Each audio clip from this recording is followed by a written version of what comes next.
Bem-vindo, né? Boa noite para você, que a graça e a paz do Senhor seja contigo. Ele curou muitos doentes de toda sorte de enfermidades, também expeliu muitos demônios, não lhes permitindo que falasse, porque sabiam quem ele era. Marcos 1:34, né? Então nós vemos aí que Jesus curou toda sorte de doenças, doenças do espírito, doenças da alma, doenças também do corpo, do físico, né? Jesus tem autoridade sobre todas essas dimensões, né? E eu tenho algumas perguntas aqui que provavelmente são perguntas que vêm à mente de todos aqueles que procuram entender a questão da cura divina, né? De onde vêm as doenças? Isso, claro, né? Você vai falar, de onde vêm as doenças, né? Dos vírus, das bactérias, enfim. Né? Mas nós vamos responder essas perguntas biblicamente, tá? Então entenda que eu estou fazendo essas perguntas para respondê-las, né, do ponto de vista bíblico, tá? Então nós vamos responder perguntas como: de onde vêm as doenças? Quais são as fontes de origem das doenças, né? A cura divina é para hoje, né? Por que e quando as curas divinas acontecem, né?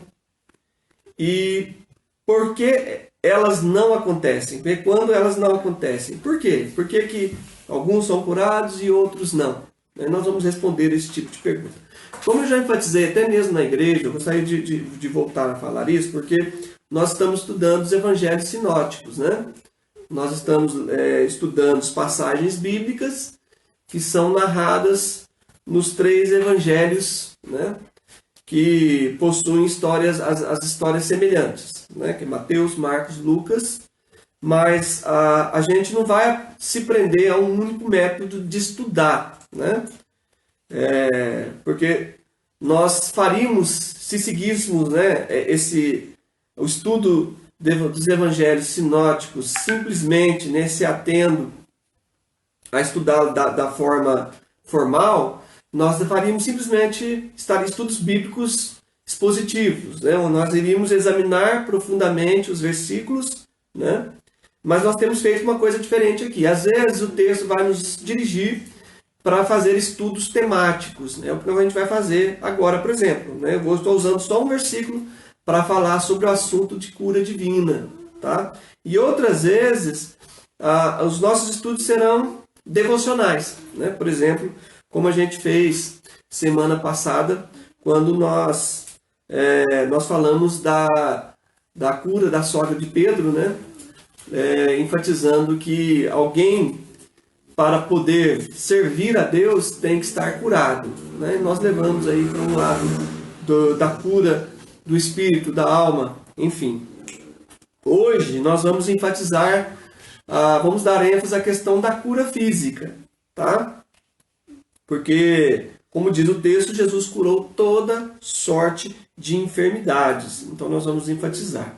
Respondendo à primeira pergunta, de onde vêm as doenças, né? E aí respondendo aí dentro da cosmovisão bíblica, né?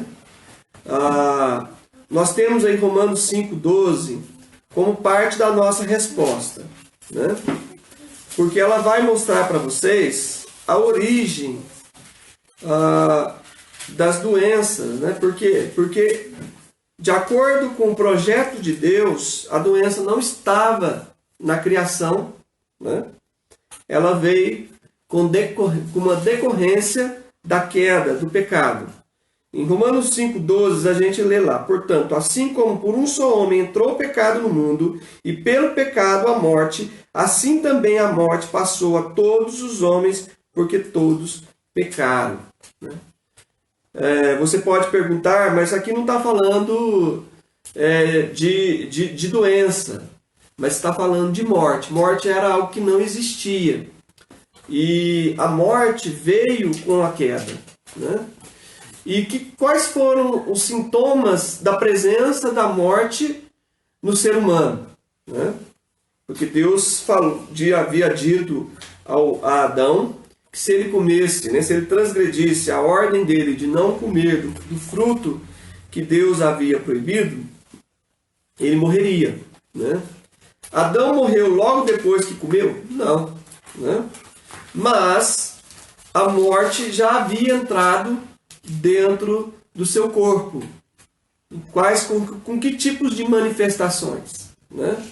Nós vemos aí, quando o homem cai, Deus diz ao homem, no versículo 16 do capítulo 3 de Gênesis, que a mulher teria multiplicado, diz aqui, multiplicarei sobremodo os sofrimentos da tua gravidez, e em meio a dores dará a luz. Né?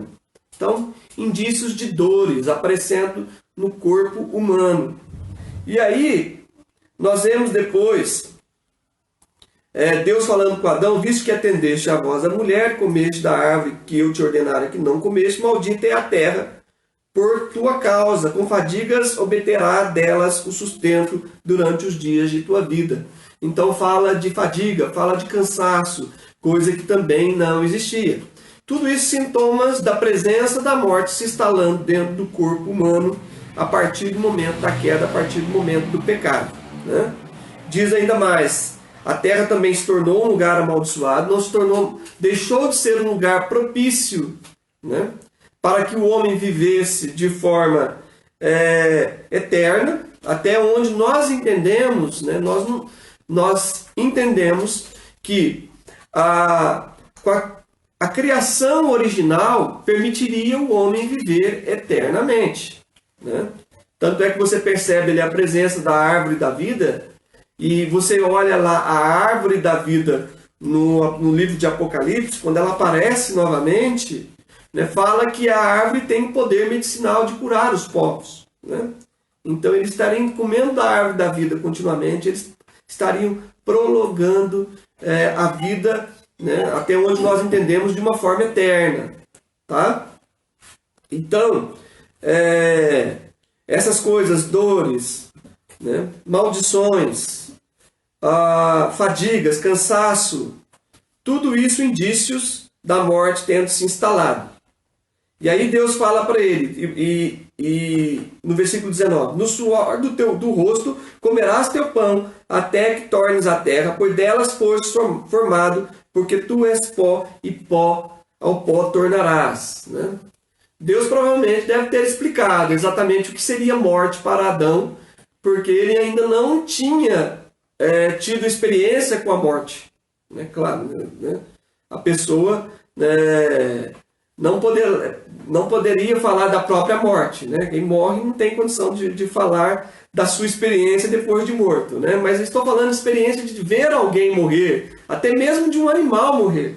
Porque a Bíblia fala lá em Romanos, no capítulo 8, que a própria criação também geme e suporta angústias até o fim, porque ela foi sujeitada, né, também ao cativeiro. Né? Então a morte entrou não somente para o ser humano, mas para toda a criação. Então tudo que vive hoje está condenado à morte por causa deste cataclisma. Isso foi um incidente cataclísmico, né, que afetou toda a criação. Então nós vemos aí evidências da morte tendo se instalado. É como você tirar um pedaço de um galho verde de uma árvore ou uma planta, você vai olhar para aquele galho verde, ele parece vivo, mas já não está mais vivo. Né? A partir do momento que ele foi separado da sua fonte de vida, que lhe fornece nutrientes, água e tudo mais, ele já está morto, embora não pareça morto. Assim foi o homem. Ele se desligou da fonte de vida, que é Deus, e a partir do momento que ele se desliga da fonte de vida, o processo de morte começa a se instalar no seu corpo. Né? Ele já estava a partir daquele momento um morto-vivo, né? Porque a morte certamente chegaria quando ele tornaria ao pó novamente. Então aí nós temos aí a origem das doenças. Não foi algo que, de acordo com a palavra de Deus, veio desde o início. Né? Isso aconteceu por causa da queda do homem, por causa do pecado humano. Tá? Outra pergunta. Quais são as fontes de origem das mesmas? É uma pergunta diferente da primeira, porque eu fiz a pergunta, de onde vêm as doenças? Pastor, o senhor já respondeu a origem das doenças. Não, eu estou falando depois da queda do homem, né, quais são as coisas que causam doenças? Né? Então, nós vamos ver aí primeiro, tem as causas naturais. Né, quais são as causas naturais? Né? Nós estamos expostos a vírus, bactérias, fungos, enfim, coisas humanas, coisas, não vou dizer, não necessariamente humanas, né, mas coisas que fazem parte, né, dessa criação, tá? Seres vivos, tá? Então são causas naturais, né, que provocam doenças, causas físicas, né, a exposição, por exemplo, a altas temperaturas, exposição a baixas temperaturas por longo tempo, a ingestão de coisas que são tóxicas, né? Enfim, tem inúmeros motivos que podem provocar doenças e enfermidades que são de origem natural, né? Você vê, por exemplo, na Bíblia, pessoas que adoeceram, como o rei Ezequias, sem nenhuma explicação, por exemplo, que de origem ou demoníaca ou divina, né? Simplesmente diz que ele adoeceu e o profeta Isaías ficou incumbido de avisá-lo que ele ia morrer daquela enfermidade, né? Foi quando Ezequias se voltou para Deus, orou e Deus deu a ele mais 15 anos de vida. Se você quiser ver a passagem, está lá em segundo livro de Reis, capítulo 20, versículo 1. Nós temos também outro exemplo, que é Daniel, capítulo 8, versículo 27. Quando ele recebe visões que foram amedrontadoras para ele, né, da parte de Deus, e diz que ele se espantou muito. E diz ali que ele se enfraqueceu e ficou enfermo por vários dias. É interessante, né? Como uma visão da parte de Deus de algo muito poderoso que ele estava recebendo. E o corpo frágil dele, né, não suportou a reação que ele teve com aquela visão, né?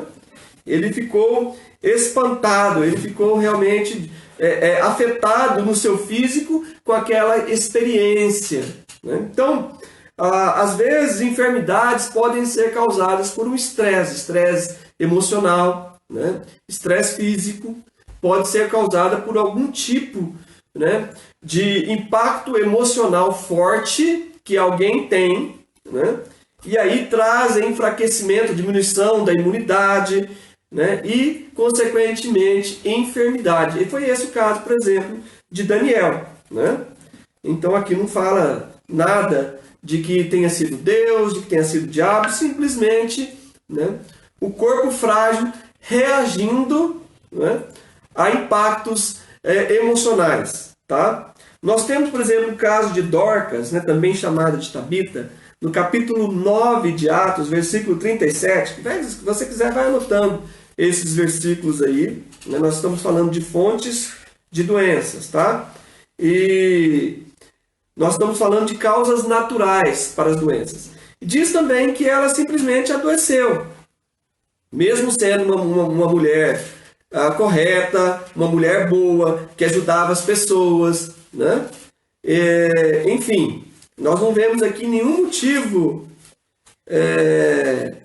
espiritual, ou enfim, algo que ela tenha feito de errado para que ela tenha adoecido. Simplesmente adoeceu, né? Porque pessoas adoecem, tá? Isso aí tem simplesmente a ver com a queda. Se você quer culpar, você só pode fazer uma relação se você não tem nenhum ou outro motivo, né, que você tenha percebido, você tenha examinando, tenha conhecido, só pode fazer uma relação com o pecado original. O que faz com que nós entendamos que as doenças que as pessoas têm hoje em dia são de origem naturais, né? 2 Timóteo 4,20 também fala de Trófimo, embora tenha sido alguém que tem auxiliado o ministério de Paulo, Paulo simplesmente diz no 2 Timóteo 4,20 que o deixou doente. Né?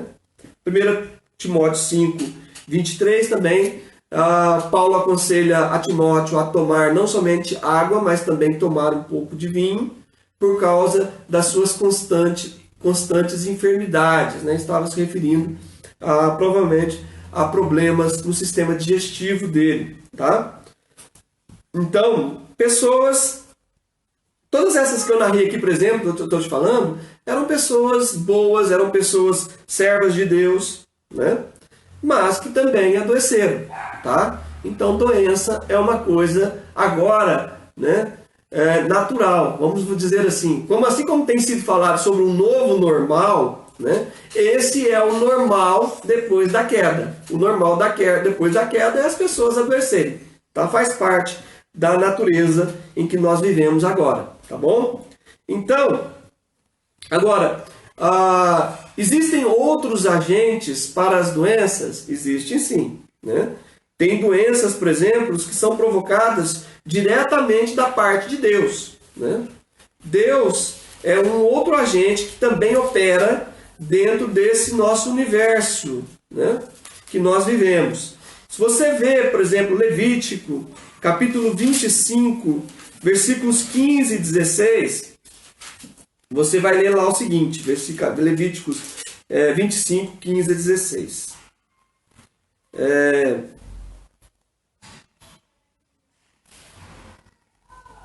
Levítico 25.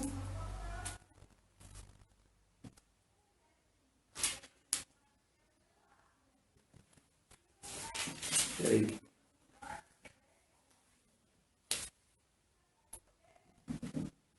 É 26, tá? Levítico 26. Levítico 26, tá? Só devo ter anotado aqui, não estava entendendo muito bem. Levítico 26 diz assim, versículo 15: Se rejeitardes os meus estatutos e a vossa alma se aborrecer dos meus juízos, a ponto de não cumprir todos os meus mandamentos e violardes a minha aliança, então vos farei isto: porei sobre vós terror, a tísica e a febre ardente, que fazem desaparecer o lustre dos olhos e definhar a vida, e semeareis debalde a vossa semente, porque vossos inimigos a comerão. Né? Então aqui eram maldições decorrentes da desobediência. Deuteronômio 28, versículo 1 fala coisas semelhantes. Né? Deuteronômio 28, versículo 1. Deuteronômio 28. Se atentamente ouvires a voz do Senhor teu Deus, que é de cuidar de guardar todos os seus mandamentos que hoje te ordeno, o Senhor teu Deus te exaltará sobre todas as nações. Porém, aí ele faz uma relação de bênçãos, né, que advindas do fato do cumprimento da palavra, né? Mas aí ele fala também no versículo 20: o Senhor mandará sobre ti a maldição e a confusão, a ameaça e tudo quanto empreenderes, até que sejas destruído repentinamente, pereças por causa da maldade das tuas obras com que me abandonaste. O Senhor fará com que a pestilência pegue a ti, e a ti te consuma a terra a que passas para possuí-la. O Senhor te tirará com tísica, febre, inflamação, com calor ardente, secura, com crestamento, ferrugem, e isso te perseguirá até que pereças. Né? Então são maldições provenientes do não cumprimento da lei do Senhor. Né? Salmo 107 também fala sobre isso. Né? Nós vemos o Salmo 107, versículo 17 e 18. Os estultos, isto é, os tolos, por causa do seu caminho de transgressão e por causa das suas iniquidades serão afligidos. A sua alma aborreceu toda sorte de comidas e chegaram às portas da morte. Quer dizer, a pessoa perdeu o apetite, provavelmente por algum tipo de doença, enfermidade, e chegou às portas da morte. Né? Mas o texto fala, Deus é um Deus de misericórdia. Ele promete também reverter situações sempre que as pessoas se voltam para Ele. Tanto é que diz o versículo 20 que enviou-lhes a sua palavra e os sarou e os livrou daquilo que lhes era mortal. Vou voltar a falar sobre esse versículo posteriormente. Tá? Então, Deus pode punir por causa de pecado? Pode, né? Aí você vai me dizer, mas pastor, isso aí não era Velho Testamento, né? Não fica um Deus muito carrasco, né? Que está pronto a nos castigar assim que nós venhamos pecar, né? Primeiro eu quero enfatizar aqui que ele está falando de uma vida ostensiva de pecado, né? Uma prática contínua de pecado. Porque diz a palavra de Deus que Deus, ele é assaz benigno, longânimo, isso é, tem uma grande paciência, não nos trata segundo os nossos pecados, nem consoante as nossas iniquidades, tá bom? Então, Deus vai recorrer, eu já ensinei aqui sobre isso anteriormente, a medidas extremas, né? Sempre que ele tendo feito tudo para que alguém se corrija, a pessoa venha endurecer seu coração, resistir aos seus avisos, né? Então, nós tenhamos cientes disso, né? Deus não tem prazer em nos fazer sofrer, tá bom? Então, fique claro que ele pode chegar, sim, a este ponto, né? Você vai me dizer, mas realmente, isso aí é coisa do Velho Testamento. Porém, eu já falei sobre isso também aqui anteriormente, e eu quero relembrar, porque vem a calhar com aquilo que a gente está estudando, que Deus tem trazido enfermidade ainda no Novo Testamento para trazer disciplina ao seu povo, né? Nós vemos, por exemplo, 1 Coríntios, capítulo 11, versículo 30, onde Paulo diz: eis a razão porque há entre vós muitos fracos e doentes, e não poucos os que dormem. Porque se nós julgássemos a nós mesmos, não seríamos julgados. Mas quando julgados, somos disciplinados pelo Senhor, para não sermos condenados com o mundo. Olha só, né? Aqui o texto fala que para o homem examinar a si mesmo, e assim comer do pão e beber do cálice. Esse texto está relacionado aí à prática da comunhão, da Santa Ceia, né? Então, ele fala assim, porque quem come e bebe sem discernir o corpo, isto é, a sua presença dentro do corpo de Cristo, e faz isso aí repetidamente, né? Ele muitas vezes está colhendo disciplina da parte de Deus, porque aqui diz que fala de fracos, pessoas se tornando fracas e tornando-se doentes, tá? E chegando ao ponto, e diz ainda que não poucos que dormem, chegando até mesmo morrer. Agora, muitas dessas situações, elas vêm acontecer, e muitas vezes, diz aqui, que se Deus não nos julgasse, né, nós seríamos condenados com o mundo. E muitas dessas situações a dor leva a pessoa, muitas vezes, ao arrependimento, ou leva as pessoas novamente a buscarem a Deus, né? Então, na verdade, a pessoa deveria ficar agradecida com a disciplina de Deus. Por quê? Porque é melhor do que você vá para o céu doente, né, do que você sadio vá para o inferno.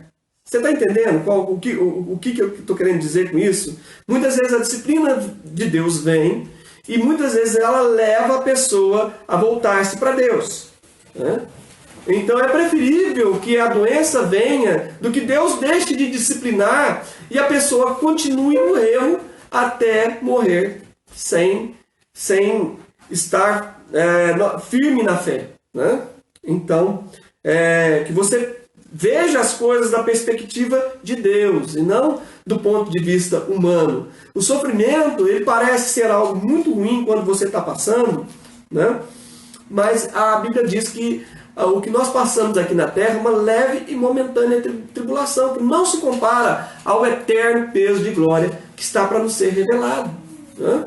Então, quando você olha do ponto de vista humano, que Deus é esse que faz seus filhos sofrer? Não? Que Deus é esse que tem misericórdia de nós e muitas vezes lança a mão de medidas extremas para que nós não venhamos passar uma eternidade toda longe dele. Tá? Então pense desse ponto de vista, dessa perspectiva. Tá? Porque Deus ele não olha só a nossa vida aqui na Terra, Ele está olhando pela perspectiva da eternidade, né? E é muito mais importante perder a vida aqui na Terra e ganhar a eternidade do que ganhar o mundo e perder a vida eterna. tá bom? Então, nós estamos tentando olhar para a cosmovisão, pelos olhos de Deus, pela ótica de Deus, tá? Então, sim, Deus pode trazer doenças como julgamento e também como disciplina, tá bom? Tem algum outro agente, né, operando também, né, além do acaso, que são as causas naturais, que independente se você está lendo a Bíblia, orando, você pode ficar doente, né? E também Deus muitas vezes trazendo isso, mas aí por causa do próprio homem, uma ação que o próprio homem provocou, tá bom? Por exemplo, às vezes nem é questão de pecado, mas é questão de imprudência. Você sabe aí, por exemplo, que o que nós estamos passando agora, por exemplo, a quarentena, né? E sabe que a maneira de se proteger, lavar as mãos, passar álcool, usar a máscara, evitar aglomeramentos, aí você não segue nenhuma dessas recomendações que a ciência já provou ser verdade, né? Então, e você fica doente, não venha querer botar a culpa em Deus, né? Foi um ato imprudente da sua parte, tá? Então que fique claro isso daí, tá? Agora, às vezes, ela não vem como resposta a uma atitude sua, tá? Nós estamos aí avaliando ainda a questão de o papel de Deus, né? Onde Deus está na questão quando a gente está doente, né? Ela pode vir como permissão ou como propósito. Permissão é simplesmente quando Deus deixa a natureza correr seu curso. Uma enfermidade congênita, por exemplo, que seus pais tiveram, né? E provavelmente você venha a ter essa doença também, não tem uma explicação. Deus permitiu que esse gene passava. Não, Deus simplesmente permitiu que a natureza corresse seu curso, tá? Então, desde a queda, muitas coisas ruins entraram no mundo e as coisas vão correndo o seu curso, tá? Lugares muito frios, lugares muito quentes, as coisas que isso provocam, enfim, tudo isso, né? Você se coloca em lugares onde existe muita malária, muita doença, dengue, enfim, e se expõe a essas situações, né? É provável que você possa contrair essas doenças, tá bom? Então, puramente permissão de Deus, né? Ou diz ainda, o propósito de Deus. Deus pode permitir, mas ele ter um propósito com aquilo, com essa doença, né? Nós temos, por exemplo, o caso lá de João capítulo 9, um cego que nasceu cego, e os discípulos passando por aquele cego, eles olham para ele, viram-se para Jesus e perguntam: Senhor, quem pecou para que ele nascesse assim? Foi ele ou foi seus pais? Né? Para que ele... não entendo muito essa questão do porquê, né? Perguntar se ele pecou, se ele já havia nascido cego, né? Mas poderiam dizer, foi o pai, foi os pais dele que pecaram, né? Para que ele estivesse nessa condição. E Jesus simplesmente respondeu, não foi ele nem os seus pais que pecaram, né? Essa doença está aí para que se manifestasse nele a glória de Deus. Quer dizer, Jesus olhando para aquele homem movido de compaixão, certamente, né? Certamente já estava com o seu propósito, seu coração de curá-lo. E ao curá-lo, este homem deu um grande testemunho, né? Ele testemunhou diante de todas as pessoas, mas principalmente dos fariseus, dos sacerdotes, né? E ele deu um grande testemunho de Jesus. Depois, se você quiser, pode ler todo o capítulo 9 de João, né? Outro exemplo é a própria Dorcas, que eu já citei. Está lá no capítulo 9 de Atos, né? Onde ela morre e Pedro é chamado, né? E é solicitado que ele a cure, né? E Pedro cura essa mulher, e isso ali realmente redunda em louvor para a glória de Deus, tá? Então, nós temos, Deus tem esse propósito, né? tem o propósito de disciplinar, eu já falei, em 1 Coríntios capítulo 11, 30 a 32. Né?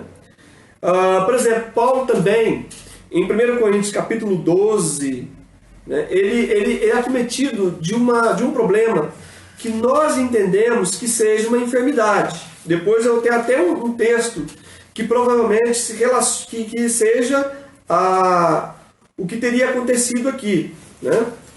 Que mostra qual seria o tipo de problema que ele teve. Tá?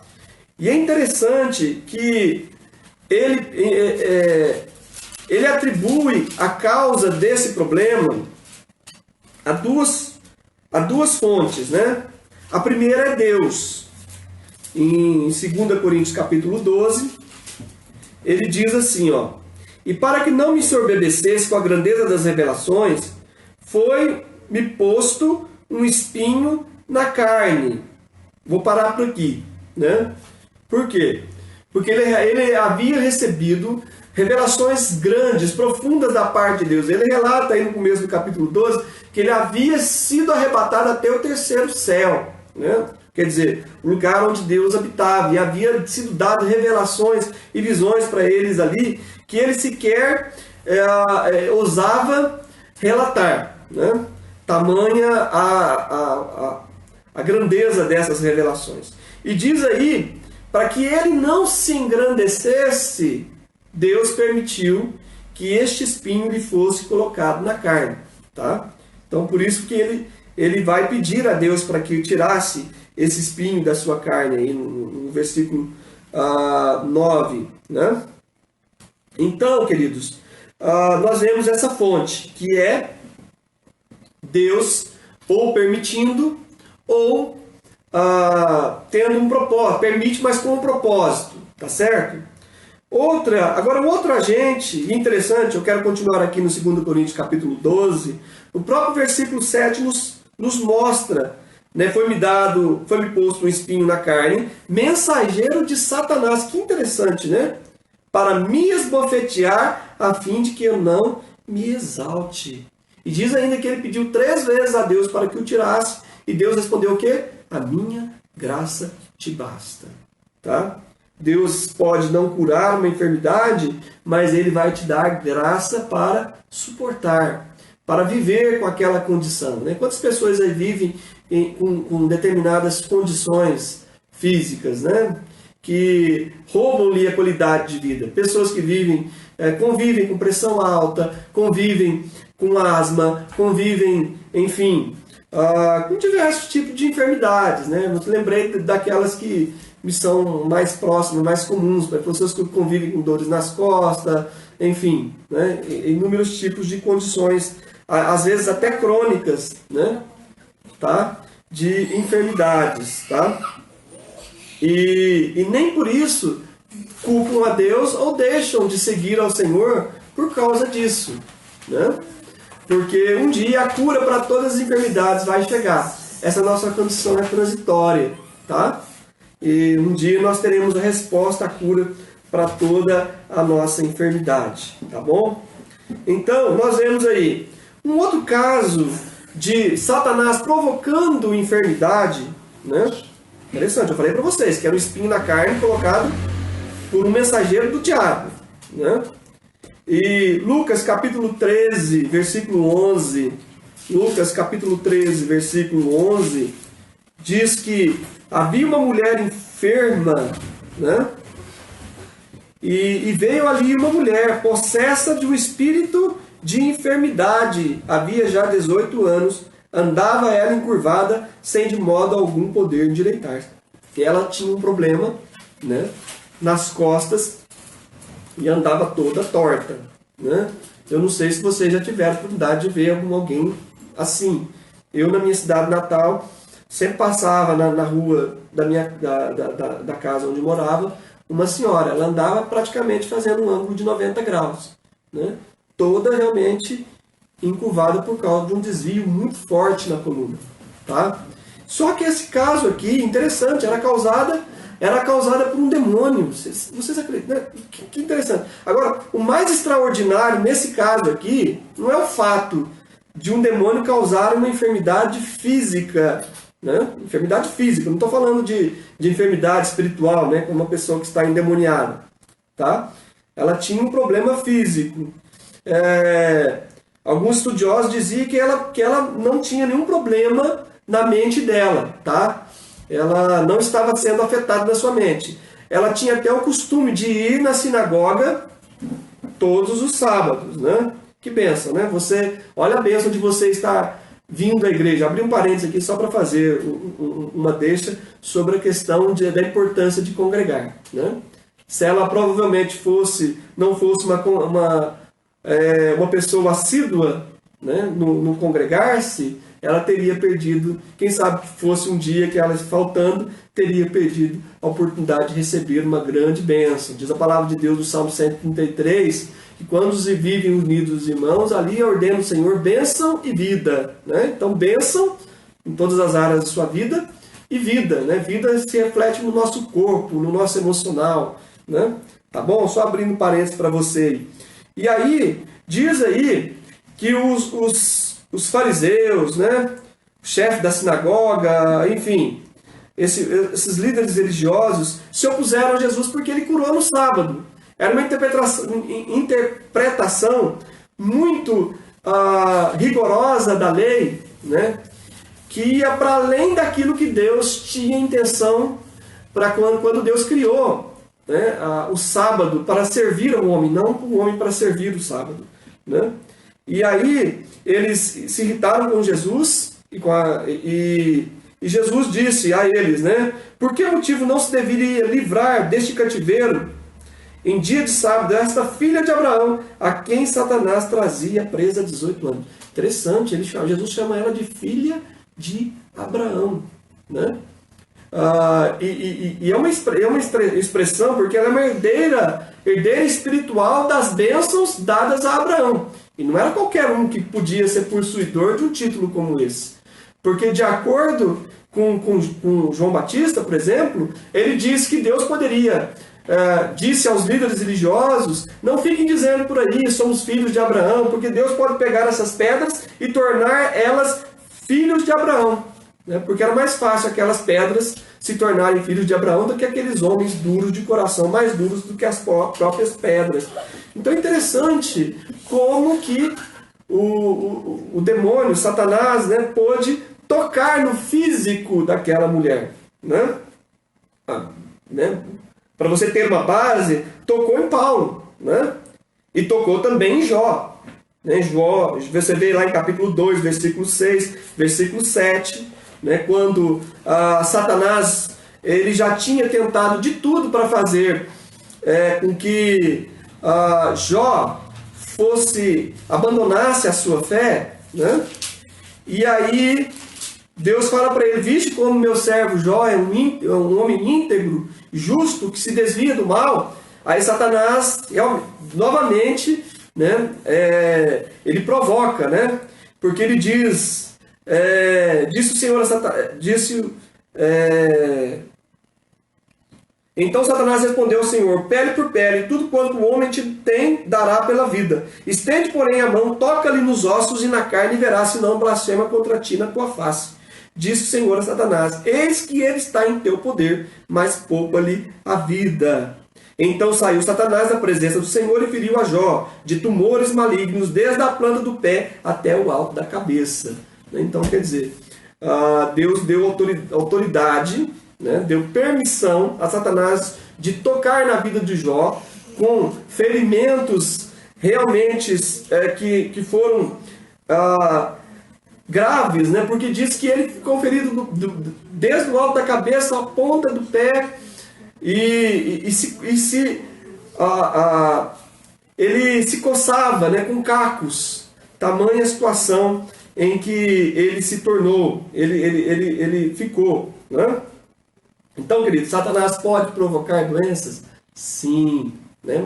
Só que, um adendo aí, com a permissão de Deus, tá? Satanás não pode fazer nada sem a permissão de Deus, tá? Mas que ele tem poder para isso, ele tem, tá? É importante que nós venhamos a entender isso. Aí você me pergunta, mas pastor, aquele versículo que fala que aquele que é nascido de Deus, o maligno não pode tocar. Vou até abrir para vocês o texto aqui. 1 João capítulo 5, versículo 18, né, que diz assim: sabemos que todo aquele que é nascido de Deus não vive em pecado, antes aquele que nasceu de Deus o guarda e o maligno não lhe toca. Né? Como é que fica esse versículo?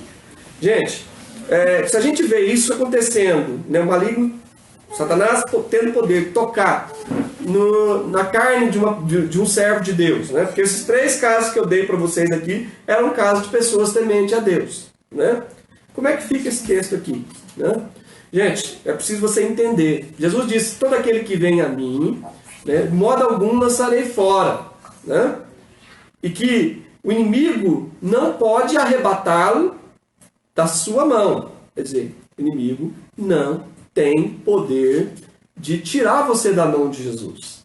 Tá? Então, quando esse versículo, nós temos que ter aí essa arte de interpretar a Bíblia, né? E a própria Bíblia se interpreta, se nós vemos aí que se Satanás tem o poder, tá? E a permissão, somente com a permissão de Deus para tocar no físico, né? Então isso aqui se refere ao quê? Esse texto aqui se refere ao nosso espírito. Ele não tem o poder de afetar, né? De afetar o seu relacionamento com Deus. Tem poder de afastar você de Deus. Ele não tem poder a menos que você dê, né? É claro que ele quer fazer isso. Ele está todo tempo tentando, né? Mas se você está fiel a Deus, se você é nascido de Deus, não pratica o pecado, ele não tem poder, né, sobre o seu espírito, sobre a sua alma, tá bom? Então nós vemos aí 4 agentes atuando, tá? Quais são os agentes? Os agentes naturais, o acaso, né? Coisas acontecem porque elas acontecem, né? Infelizmente. Existem leis da física, leis da gravidade, uma coisa pode cair em cima de alguém, quer dizer, né? Coisas que acontecem realmente. Tanto é que no capítulo 13 de Lucas, Jesus fala sobre as pessoas que estavam estupefatas, né, pelo fato de Pilatos ter pego alguns galileus e ter matado eles e ter feito algo que assustou as pessoas, porque ele pegou o sangue daquelas pessoas e usou em sacrifícios pagãos. Né? Isso aí para as pessoas foi algo assim, abominável, né? E eles disseram assim, vocês acham que Jesus perguntou para eles, vocês acham que aquelas pessoas eram mais pecadoras do que vocês? Então não eram, tão pecadoras quanto vocês. Vocês também vão perecer se não arrependerem dos pecados de vocês. E ele também lembra, Jesus ao falar disso, fala da torre de Siloé, provavelmente algum incidente muito grave que aconteceu e matou uma dezena de pessoas, né? E Jesus diz assim, vocês acham que aquelas pessoas com quem aconteceu esse acidente, elas eram mais pecadoras do que vocês? Não. Igualmente, vocês vão perecer se vocês não se arrependerem. A questão, Jesus estava falando ali do perecimento do espírito, né? E está querendo dizer o seguinte, se você morre de velhice, ou você morre de acidente, ou morre de uma doença grave, né? Não tem diferença nenhuma, né? O que vai fazer a diferença é se você está com Deus ou não, né? Vai definir a sua eternidade, tá? Então, não importa, né? Como disse o missionário certa vez, mas não vai, você vai trabalhar com índios canibais, não importa, se você é comido por canibais, você é comido por vermes, né? Então, no final das contas, o fim é igual para todo mundo vai morrer um dia, tá? Mas o que importa? O que importa é se você entregou sua vida a Jesus ou não, tá? Outra pergunta que eu quero responder para vocês. As curas são para hoje? Né? A cura divina, elas são para os dias de hoje? Talvez você pode responder que sim, que é um tanto quanto óbvio. Né? Claro, pastor, a gente crê que se orar, Deus pode curar, enfim. Mas eu gostaria de falar com vocês que existe ainda uma corrente que crê que a cura divina só foi para a época dos apóstolos e para a igreja primitiva, e mesmo assim, olha lá, né?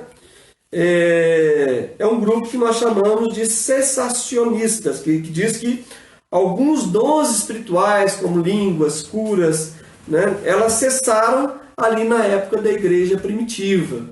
Mas a gente vê que, na realidade, né, não é isso que a gente vê. Eu já presenciei curas divinas, né? Ou vai atribuir a quem, então? Vai atribuir ao diabo? Né? Aliás, para fazer justiça, né, aos cessacionistas, né, eles, aliás, não dizem que Deus não pode curar, até dizem. Né? Mas esse tipo de ministério, enfim, esse tipo de dom não está presente mais. Tá? Então é isso que eles alegam. Mas não é isso que nós entendemos ao ler a palavra de Deus. Primeiro, o desejo de Deus é de curar os seus. Tá? Então, a bênção da saúde geralmente faz parte da vida do servo de Deus, da vida do cristão? Sim. O cristão ele pode ser mais abençoado do que as pessoas que não creem em Deus, né? Se ele é obediente aos mandamentos do Senhor. Né? Em Êxodo 15, 26, por exemplo, nós vemos Deus fazendo uma distinção do seu povo para com aqueles que não são povo dele. Êxodo 15, 26. Se ouvires atento a voz do Senhor teu Deus, e fizeres o que é reto diante dos seus olhos, e deres ouvidos aos seus mandamentos, e guardarem todos os seus estatutos, nenhuma enfermidade virá sobre ti, das que enviei sobre os egípcios, pois eu sou o Senhor que te sara. É daqui que vem, né, o nome de Deus, né, que é Jeová Rafá, né, o Deus que cura. O nome, por exemplo, Rafael, né, Elohim, ele cura, ele sara. Né? Então, esse é um dos nomes de Deus, o Deus que cura, o Deus que sara. Tá? Deus promete um tratamento especial, né, para aqueles que... A palavra de Deus diz que ele afofa-nos a cama no leito de enfermidade. Ele pode até não impedir que nós fiquemos doentes, né? Porque eu disse que também tem vários agentes operando, e um deles é a natureza, o acaso, né? Os quais nós estamos expostos. O Salmo 103, versículo 3, diz assim: Ele quem perdoa todas as tuas iniquidades, quem sara todas as suas enfermidades. Todas? Mas pastor, tem enfermidade que eu tomei remédio e eu fui curado. Tomei lá o meu comprimido para dor de cabeça, tomei lá o meu antiácido para o meu problema de estômago, eu tomei o meu remédio para pressão, minha pressão baixou, né? Enfim. Então, deixa eu te lembrar uma coisa: quem foi que criou os elementos da natureza? Né? Foi Deus, né? Essas coisas não poderiam não existir, né? Vitamina C e esses vários elementos que existem aí, que influem dentro. Engraçado como cada tipo de elemento químico, né, ele trabalha dentro de uma parte do corpo humano. Né? Existe um elemento químico que ele abre o pulmão, existe elemento químico que vai tratar com a dor de cabeça, outros com as dores no corpo, enfim, que interessante. Porque Deus colocou esses elementos na natureza. Mas Deus colocou o comprimido? Não, Deus não colocou o comprimido, colocou, né, aquilo que vai dar origem a esses comprimidos. Às vezes é de origem animal, às vezes é de origem vegetal, né? Enfim. Mas foi Deus que colocou esses elementos na natureza. Deus deu sabedoria ao homem para descobrir tratamentos, às vezes de terapias, né? Fisioterapias. Então, queridos, toda a cura vem de Deus em primeiro lugar. Se Deus não quiser, se Deus falar assim, não vou permitir que ele seja curado, olha, pode fazer o que você quiser. Pode buscar médico lá nos Estados Unidos, na Europa, onde você quiser. Né? Não tem cura, né, se Deus não permitir que você seja curado. Tá bom? Então que fique bem claro isso daí. Deus reconhece a medicina. Tá? Tanto é que Jesus, em Mateus 9, 12, ele fala assim, né? os sãos não precisam de médicos, e sim os enfermos. Então Jesus está dizendo o quê? Ele usou essa pequena frase para ilustrar uma outra coisa, uma realidade espiritual, mas dentro dessa frase ele reconhece que pessoas enfermas buscam médicos, né? Nós vemos Colossenses 4,14, Paulo mandando um abraço para Lucas, o médico amado. Né? Lucas, o evangelista, ele tinha como profissão, né, o ramo da medicina. Apesar de ser uma medicina bem rudimentar naquela época, mas existia, sim, pessoas que tinham conhecimentos acerca de coisas da natureza, enfim, conhecimentos básicos de medicina para tratar as pessoas. Né? Lucas 10:34 também fala desse reconhecimento da Bíblia sobre terapias, né, humanas para que pessoas possam receber cura. Diz o texto ali, quando Jesus conta a parábola do bom samaritano, aquele homem que foi esbofeteado, né, foi deixado quase morto, aí o bom samaritano o encontra, e diz aí que ele, chegando-lhe, pensou-lhe os ferimentos, aplicando-lhes óleo e vinho. Quer dizer, ele usou ali duas coisas que eram usadas como coisas usadas medicinalmente, que era óleo, né, o azeite, e também o vinho, né, para aplicar nas feridas daquele homem, tá bom? Então, a Bíblia reconhece sim a medicina humana, né, como fontes para a cura, mas existem fontes totalmente divinas, né? Quando, por exemplo, o homem é desenganado, ou quando uma doença que não tinha cura, e foi assim na época de Jesus, a lepra na época de Jesus, por exemplo, não tinha cura, e Jesus curou leprosos. Por exemplo, os cegos também não voltavam a ver, Jesus curou o cego, o surdo, fez o paralítico andar. Quer dizer, todas essas doenças na época não tinham cura, né? E muitas delas ainda hoje não têm, né? Então, Jesus, ele tinha no seu ministério essa prerrogativa de trazer cura, tá? No capítulo 4, versículo 18, o Espírito do Senhor está sobre mim, pelo que me ungiu para evangelizar os pobres, enviou-me para proclamar libertação aos cativos, restauração de vista aos cegos e pôr em liberdade os oprimidos, e a pregoar o ano aceitável do Senhor. Ele fala aqui, libertação aos cativos, cura espiritual, né, no sentido de cura no sentido de doenças, ou mesmo pessoas que estavam sendo acometidas de problemas mentais por causa de presença de espíritos malignos. Ele fala de restauração de vista aos cegos. Pode se aplicar tanto no sentido espiritual, mas também no sentido físico também. Jesus curou os cegos, né? E pôr em liberdade os oprimidos. Aqui fala cura espiritual, pessoas que se sentem oprimidas, pessoas que estão passando por depressão, abatimento, angústia. Jesus também tem o poder de trazer alívio. Então esse é parte do ministério de Jesus Cristo. Essa palavra aqui é um cumprimento de Isaías 53, né? Quando nós vemos que o texto diz, né, Mateus 8, 17 e 18, que é o texto que nós lemos semana passada, quando Mateus ele vincula as curas que Jesus estava fazendo ao texto de Isaías, né? Mateus 8, 17 e 18, para que se cumprisse o que foi dito por intermédio do profeta Isaías. Ele mesmo tomou nossas enfermidades e carregou com nossas doenças. Então, claro que quando Pedro fala que pelas suas chagas nós fomos sarados, ele estava aplicando-se à questão da cura para o pecado humano.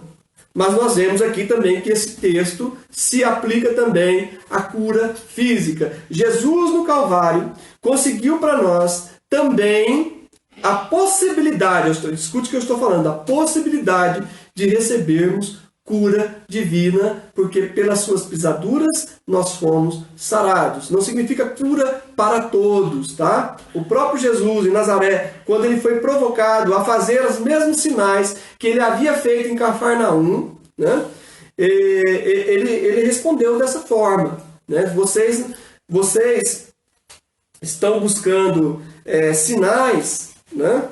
Mas Jesus havia dito a eles que no tempo de Naamã, nenhuma outra pessoa leprosa foi curada, né? Então Jesus estava dizendo o que com aquilo? Né? Que a bênção de Deus, em primeiro lugar, foi trazer o quê? O evangelho do reino, da salvação, do perdão dos pecados. Né? E que nem todas as pessoas que viveram na época de Jesus seriam curadas. Né? Jesus curou as pessoas nos lugares onde ele passou. Ele não deixou ninguém sem cura. Né? Mas não curou todas as pessoas. Tá? Porque o objetivo maior de Cristo era o quê? Trazer cura para o maior problema humano, que é o pecado, né? Que separa de Deus, que traz morte eterna. Tá? Então, mas Jesus quis mostrar que qual é o poder de Deus pode fazer, né? Trazer cura física, tá bom?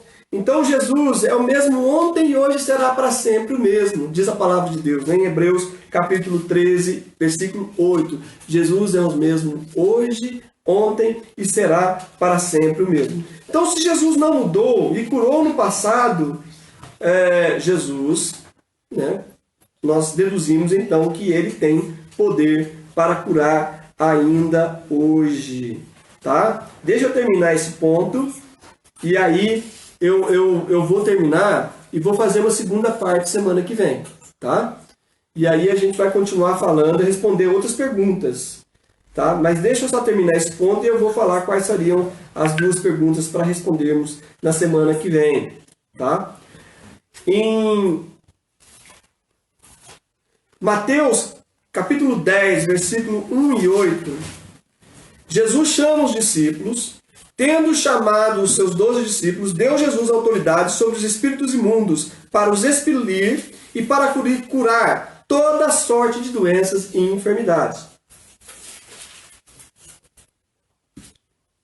Jesus, então, dá instrução aos discípulos.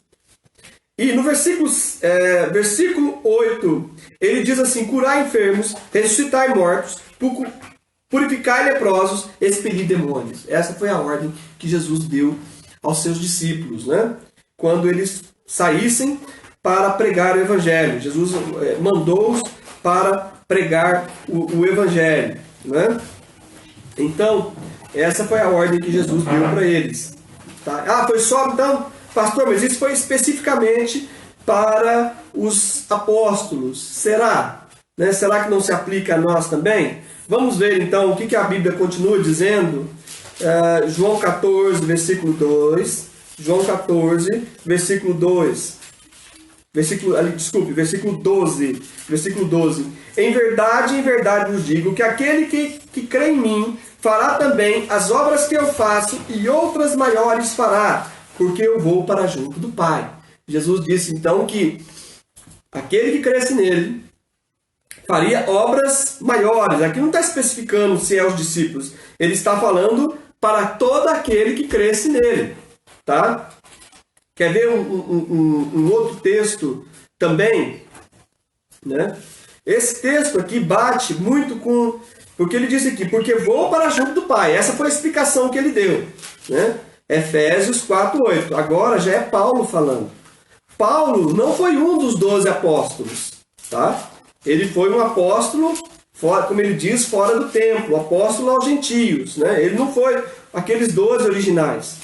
E ele mesmo diz para a igreja de Éfeso, lá em Efésios capítulo 4, versículo 8. Efésios capítulo 4, versículo 8. Ele diz assim: por isso diz... Quando ele subiu às alturas, está referindo a Jesus, quando ele subiu aos céus, levou cativo o cativeiro, não vamos entrar em detalhes sobre isso, e concedeu dons aos homens.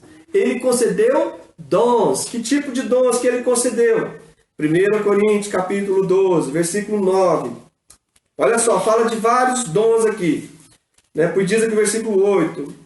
Porque um é dada mediante o Espírito, a palavra da sabedoria, e a outro, segundo o mesmo Espírito, a palavra do conhecimento, e a outro, no mesmo Espírito, fé, e a outros, no mesmo Espírito, dons de curar. Aqui ele especifica claramente, não somente dom de curar, mas dons de curar. E aí entram pessoas que têm o dom de expulsar demônios, pessoas que têm o dom de realizar curas físicas e às vezes até curas específicas. Pessoas que trabalham com certos tipos de curas específicas, né? Então, por quê? Porque está falando de dons, dons de curar, né? Então, que tipo de dom? Ele disse, se você crer em mim, obras maiores você vai fazer porque eu vou para o Pai. Por que acontece quando ele disse que foi para o Pai? Ele foi às alturas e depois que ele subiu, ele concedeu dons aos homens. Por quê? Porque ele disse, é preciso que eu vá para que venha o Espírito Santo. Opa, aí está o segredo. Por quê? Porque o Espírito Santo, ele é quem concedeu este poder à igreja, de poder realizar o quê? Realizar sinais, curas, né? De ter dons espirituais. Por quê? Porque isso é fruto de uma ação do Espírito Santo dentro da igreja. Né? Porque o Espírito Santo é que manifestou estes dons. Agora, se você ainda tem alguma dúvida, vamos lá em Marcos, capítulo 16, versículos 17 e 18. Tá? Marcos, capítulo 16, versículo 17. Eu vou terminar com esse texto. Vou deixar as duas últimas perguntas para responder na semana que vem. Marcos 16, versículo 17 e 18. Estes sinais hão de acompanhar aqueles que creem. Em meu nome expelirão demônios, falarão novas línguas, pegarão serpentes, e se alguma coisa mortífera beberem, não lhes fará mal. Se impuserem as mãos sobre os enfermos, eles ficarão curados. Amém? Glória a Deus. Pode se apropriar dessa palavra? Essa palavra que foi dada, né, por Jesus e para aqueles que creem nele. Esses sinais vão de acompanhar aqueles que creem, tá? Então Jesus está abrindo o leque aqui para todos aqueles que creem no seu nome, né? Então podemos receber cura ainda hoje, por quê? Porque nós estamos embasados na obra que Jesus Cristo fez por nós, na cruz do Calvário, que levou sobre si nossas enfermidades, né? E aquele que crê, né, ele pode alcançar cura da parte de Deus, né? Agora vamos responder duas perguntas ainda. Por que e quando acontecem as curas divinas? O que é necessário para que você receba cura divina? Tem algumas respostas que eu quero dar. E por que as curas não acontecem? Nós vamos tentar responder essa pergunta, né? Por que as curas não acontecem, tá bom? Então eu termino por aqui, tá?